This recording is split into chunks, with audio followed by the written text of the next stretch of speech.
Tante Mer menderita dan selalu menangis di dalam penjara.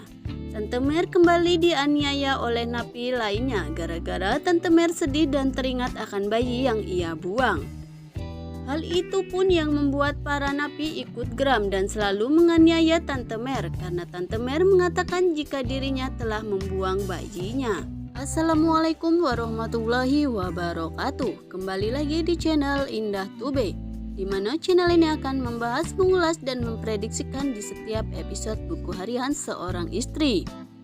Tanpa berlama-lama lagi, kita langsung ke alur dan pembahasannya ya guys, yang pastinya makin seru dan sayang untuk dilewatkan. Di sisi lain, Tante Mer kembali dijenguk oleh Fajar dan juga Lia. Batin Fajar kembali menangis saat melihat keadaan Tante Merlin yang sakit-sakitan di dalam penjara. Fajar pun memegang dahi dan tangan Tante Merlin, dan ternyata benar Tante Merlin sakit, dan kini Tante Mer pun tidak lagi marah-marah kepada Fajar. Malah Tante Merlin menangis dan meminta tolong kepada Fajar untuk bisa membebaskan dirinya dari penjara. Lalu Lia pun berjanji kepada Tante Mer akan membebaskan Tante Merlin.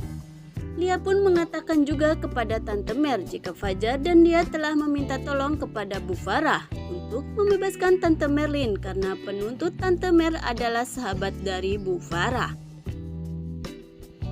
Namun Bu Farah ternyata membohongi Lia dan Fajar karena Bu Farah sangat jahat dan membenci Tante Mer. Lalu di sisi lain, Lucky dan Dewi mendatangi kafe yang membuat Tante Mer di penjara.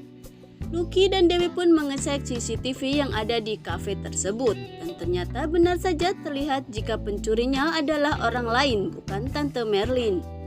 Namun di saat Lucky akan menyalin rekaman CCTV ke dalam playlist miliknya, tiba-tiba security yang bego malah menghapus video tersebut.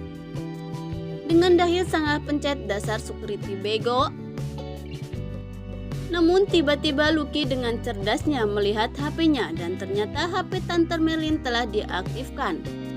GPS pun digunakan dan lokasi pencuri sudah ditemukan juga. Lucky dan Dewi telah mengenali muka pencurinya dan bergegas pergi ke lokasi tersebut. Singkat cerita, akhirnya Lucky mendapatkan pencurinya dan akan segera mencari bukti yang lebih kuat lagi untuk bisa membuktikan kebenaran jika Tante Merlin tidak salah dan akan segera dibebaskan. Di sisi lain, Fajar dan Lia mendatangi Bu Farah di rumahnya, namun Bu Farah sudah berangkat ke kantor. Fajar pun bergegas pergi ke kantor untuk bertemu dengan Bu Farah.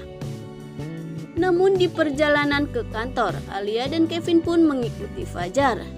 Dan benar saja Alia merencanakan rencananya yang jahat dengan cara merusak motor Fajar dengan tujuan ingin membuat Fajar dan Lia celaka. Oke guys, kita disclaimer dulu. Alia, Kevin, Friska, dan anak buahnya sedang berkumpul dan mengumumkan jika musuh terbesar mereka adalah Dewa dan Fajar. Dan Kevin tak ingin jika Dewa dan Fajar bersatu dan baikan. Dirinya akan menghalalkan segala cara agar Fajar dan Dewa tidak bersatu lagi. Kevin pun menyuruh semuanya untuk menargetkan Dewa dan Fajar dan akan menyuruh anak buahnya untuk menghabisi Dewa dan Fajar. Namun tak disangka-sangka ternyata Friska diam-diam menyukai Fajar dan akan merebut Fajar dari Cornelia. Dan Friska akan menyelamatkan Fajar dari rencana jahat Alia dan Kevin, termasuk soal merusakkan rem motor Fajar.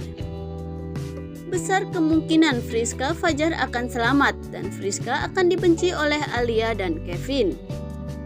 Di sisi lain, Fajar yang sudah bertemu dengan Bu Farah. Fajar pun menanyakan tentang hal yang Tante Merlin adukan kepada dirinya. Dan juga Fajar memegang perkataan Bu Farah untuk bisa membebaskan Tante Mer dari penjara. Fajar pun mengikuti kemauan Bu Farah, telah mengingkari janjinya untuk membantu Fajar. Di sisi lain, Fajar kembali cari data untuk mengeluarkan Tante Mer.